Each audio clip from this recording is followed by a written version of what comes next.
Congress party ఇచ్చిన 6 గ్యారెంటీల హామీలో గృహజ్యోతి ఒకటి. అయితే గృహజ్యోతి విషయంలో అనేక తర్జన పడుతున్నట్టు తెలుస్తోంది. దీనికి సంబంధించి అనేక అనుమానాలు కూడా తావిస్తున్నాయి.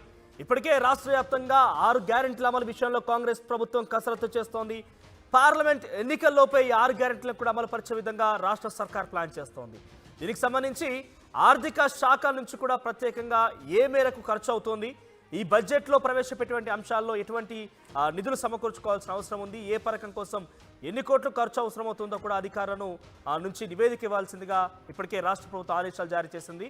ఇందులో భాగంగానే ఆర్థిక అంశాలంటే కూడా జోడించుకొని ఆర్థిక ఆదేశాలతో కూడా నివేదిక రూపొందించారు. ఈ నివేదిక చూస్తే కనుక ఓన్లీ కేవలం గృహజ్యోతి పథకం గురించి మాట్లాడుకుంటే గృహజ్యోతి పథకం కోసం 10,000 కోట్లు వెచ్చించాల్సి ఉంటుందంటూ కూడా ఆర్థిక శాఖ వెల్లడించింది. మరి 10,000 కోట్ల విషయంలోకి వస్తే కనుక 200 యూనిట్ల లోపు ఉన్న వారందరికీ కూడా ఉచితంగా విద్యుత్ ఇస్తామంటూ కూడా కాంగ్రెస్ పార్టీ హామీ ఇచ్చింది. అది 6 గ్యారెంటీలో కూడా ఒక ప్రధానమైన గ్యారెంటీగా మనం చెప్పుకోవచ్చు. మరి ఈ 200 యూనిట్ల లోపు విషయంలో అనేక అనుమానాలు తావిస్తున్నాయి. అయితే రాష్ట్ర వ్యాప్తంగా 1,82,00,000 విద్యుత్ కనెక్షన్లు ఉన్నాయి. అయితే దీంట్లో అగ్రికల్చర్ ఇతర కమర్షియల్ బేస్డ్గా బిజినెస్ యాక్టివిటీస్లో పైన 82 లక్షలుగా మనం తీసివేస్తే కనుక 1 కోటికి పైగా మీటర్ కనెక్షన్స్ ఉన్నాయి. దీనికి తోడు తెల్ల రేషన్ కార్డ్ అన్నిటికీ ప్రామాణికంగా చెప్పుకుంటే ఇప్పటికే సుమారుగా 90 లక్షల తెల్ల రేషన్ కార్డులు ఉన్నాయి. మరికొంతమంది కూడా ఇప్పటికే అప్లై చేసుకున్నారు. అంటే సుమారుగా 1 కోటికి పైగా రేషన్ కార్డుల యొక్క సంఖ్య కూడా పెరిగే అవకాశం ఉంది. ఒకవేళ రేషన్ కార్డులే వర్తింపుగా 1 కోటికి పైగా కనెక్షన్లకు సంబంధించి ఈ గృహజ్యోతి పథకాన్ని అమలు చేస్తారా, లేదంటే ఈ 1 కోటి విద్యుత్ కనెక్షన్కి అమలు చేస్తారా, ఏ రకంగా ఈ కనెక్షన్ అమలు కాబోతోంది, ఏ రకంగా దీనికి ఒక గైడ్ లైన్స్ రూపొందించబోతున్న ఒక అనుమానం కూడా తావిస్తోంది. పెద్ద ఎత్తున 6 గ్యారెంటీలకు సంబంధించి కసరత్తు చేస్తోంది తెలంగాణ రాష్ట్ర సర్కార్. ఒకసారి దీనికి సంబంధించి మరింత అప్డేట్స్ మధు లైవ్ ద్వారా అందిస్తారు. మధు, సో ఏ రకంగా దీన్ని నిర్దేశించే అవకాశం?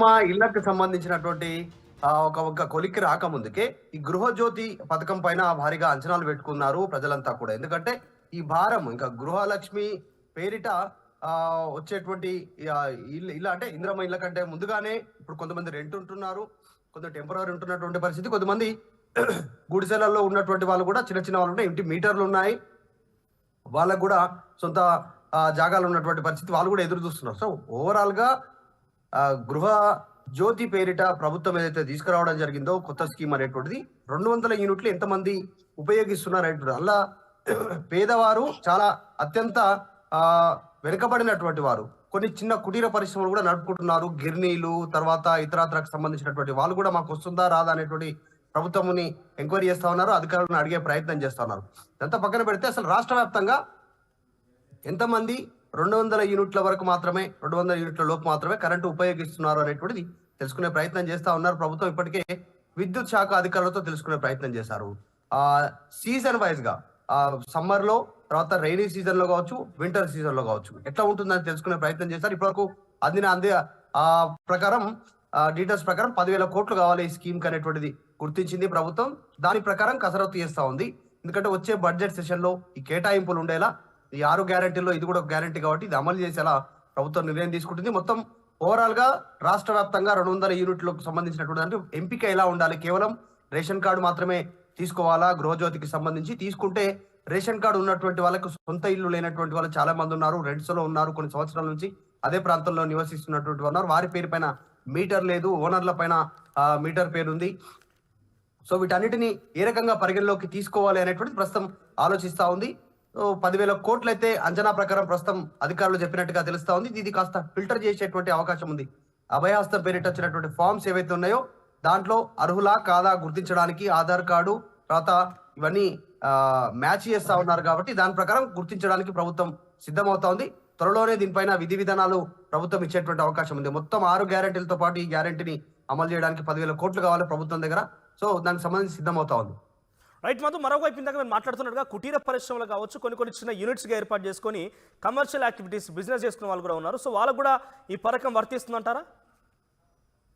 ఇంట్లోనే కుట్టు మిషన్లు కావచ్చు, తర్వాత జ్యూస్ బండ్లు కావచ్చు, తర్వాత పిండి గిర్నీలు కావచ్చు, ఇట్లాంటి వాళ్ళంతా ఇంటి దగ్గర ఉండి కుటీరం ప్రజలు వారిపైన ఆధారపడి బ్రతుకుతున్నారు. చిన్న చిన్న పరిశ్రమల పైన వారి పరిస్థితి ఏంటి అనేటువంటి దానిపైన కూడా ప్రస్తుతం ఆలోచిస్తున్నారు అధికారులు.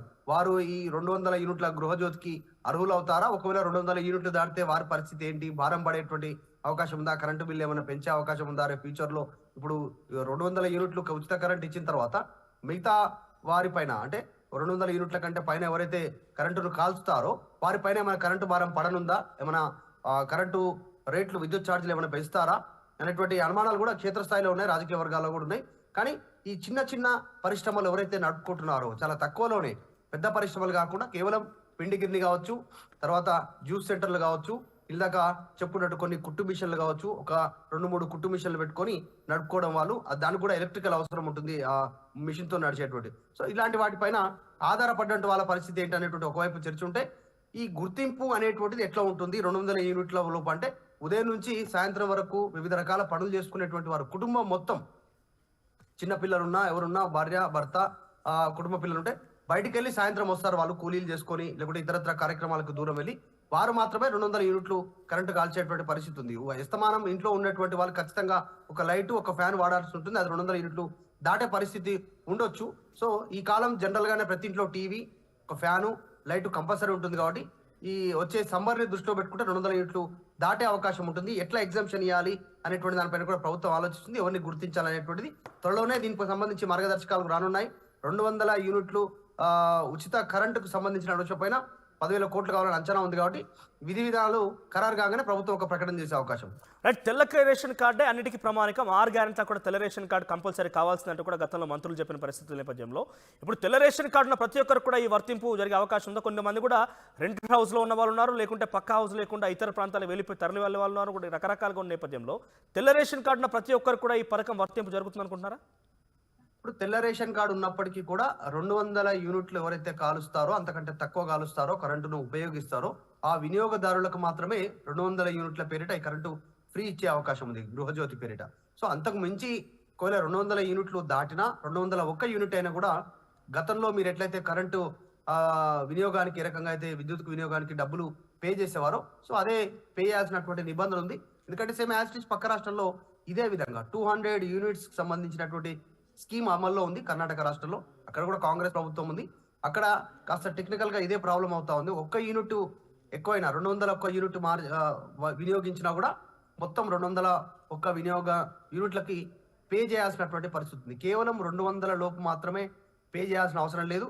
దీంట్లో ఆల్రెడీ రేషన్ కార్డు మాత్రమే, ప్రతిదానికి రేషన్ కార్డే ప్రామాణికం కాబట్టి రేషన్ కార్డు ఉన్నటువంటి వారే అర్హులు. ఒకవేళ ఈ ప్రభుత్వం కనుక రెంట్ హౌస్ లో ఉన్నటువంటి వారికి కూడా గృహజ్యోతి కింద అది పే చేయాలి అనుకుంటే వాళ్ళకు సబ్మిటర్ ఉంటే కనుక ఏమైనా కన్సిడర్ చేస్తారా చేయరా అనేటువంటిది చూడాలి. ఆ సబ్మిటర్ కూడా కేవలం వారు ఉపయోగించేటువంటి విధంగా ఉంటేనే, అంటే ఒక్క ఫ్యామిలీ ఉపయోగించేటువంటి విధంగా ఉంటే మాత్రమే గృహజ్యోతి కింద ఎలిజిబుల్ ఉండేటువంటి పరిస్థితులు ఉండొచ్చు. మరి దానికి ఇంకా క్లారిటీ చేయలేదు ప్రభుత్వం. త్వరలోనే దీనికి సంబంధించి ఒక క్లారిటీ ఇస్తుంది. పక్క స్టేట్ లో అమలు అవుతుంది. ఆల్రెడీ స్కీములు గమనిస్తా ఉన్నారు. వస్తున్న ఇబ్బందులు ఏంటి, అర్హులను ఎలా గుర్తించాలి, ప్రజల నుంచి.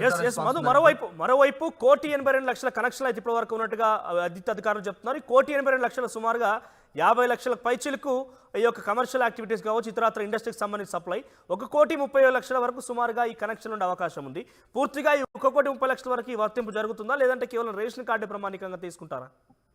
ఖచ్చితంగా ప్రభుత్వ స్కీమ్స్ అన్ని కూడా రేషన్ కార్డుతో ముడిపడి ఉన్నాయి కాబట్టి ఖచ్చితంగా ration card, white ration card ఉన్నటువంటి వాళ్ళు మాత్రమే ఈ పథకానికి అర్హులు. అది కూడా ఆ మీటర్ వారి పేరు మీద ఉండాలనేటువంటి నిబంధన చెప్తా ఉన్నారు. మరి సడలింపు ఇందాక మాట్లాడుకున్నట్టు రెంట్ హౌస్ లో ఉన్నప్పుడు కూడా సబ్మీటర్ ఉంటే వారికి ఏమైనా సడలింపు ఉంటుందా, ఆ సబ్మీటర్ సంబంధించినటువంటి దాన్ని ఏమైనా జిరాక్స్ సబ్మిట్ చేయడమో, దానికి సంబంధించినటువంటి అటాచ్ చేయడం ఏమైనా తెలియాలి. ప్రస్తుతానికైతే క్లారిటీ రాలేదు.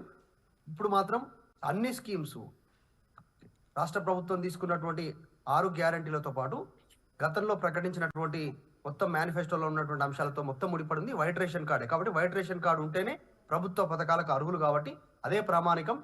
దానికి సంబంధించినటువంటి విషయంపైనే త్వరలోనే దీనికి సంబంధించిన పూర్తి డీటెయిల్స్ తో ప్రభుత్వం ప్రజలకు వివరించనుంది. ఇప్పటికే ముఖ్యమంత్రి రేవంత్ రెడ్డి పలు దఫాలు విద్యుత్ శాఖ అధికారులతో, శాఖ మంత్రితో కలిపి పలు దఫాలు సమావేశాలు నిర్వహించారు. డీటెయిల్ తెలుసుకునే ప్రయత్నాలు చేశారు. రాష్ట్రంలో కరెంటు సమస్య రాకుండా కానీ 200 యూనిట్ల కరెంటు అన్ని చర్చ చేస్తా ఉన్నారు.